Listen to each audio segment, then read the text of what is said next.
Certainly looks like it a bit more. I mean, we did have that conversation when he actually entered into the White House, and we were kind of surprised how little he cared about the stock market fall that we saw a 5, 10, maybe 15% in some markets. So we were surprised that the watchdog wasn't really working there. But yes, when we added to that also a number of banks, not least American banks, calling a recession, and then we added some turmoil in the bond yield market with 50-60 basis points up in just a couple of days.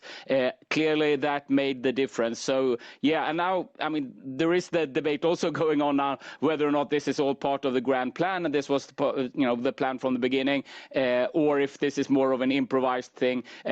From my perspective, it's quite clearly that this is not a plan. Well, maybe it is a plan, but it's rather vague and it's very much improvised. And he does follow the market reactions. And so, yeah, I'm with you there. I think it has a sort of a watchdog role to play here. But yeah, he surprised us in the beginning by not paying too much attention to markets. Yeah, that's very interesting, isn't it? Grand plan versus making it up as we go along as well. And given the attacks we saw also in the last week or so from Musk on Navarro, and Navarro being a key architect of many of these policies here as well, it seems that even within the administration, there is confusion about the end result here and indeed what they're trying to do. Jens, is the rest of the world going to suffer, or actually is the rest of the world going to form a kind of autarky? Because one thing we really must remember, and it's so important to consider, this is not a global trade war. This is the US mounting a war on global trade, on other countries. Are we going to see the Europeans, the Chinese, the Indians, other major players here just finding a way to get round this? And dare I say, excluding a more isolationist United States?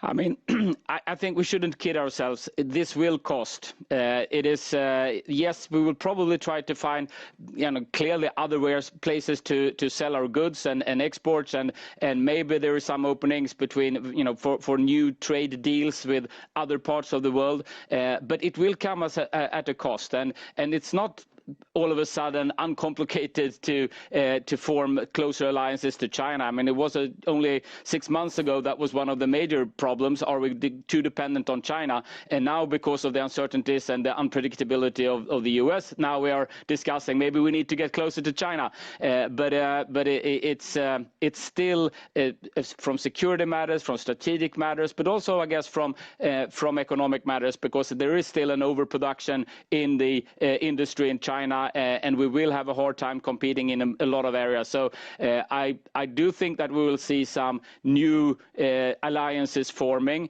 but they will certainly come at a cost, even though it's not a global trade war, as you put it, but rather a US war on the rest of the world. But it will cost anyway.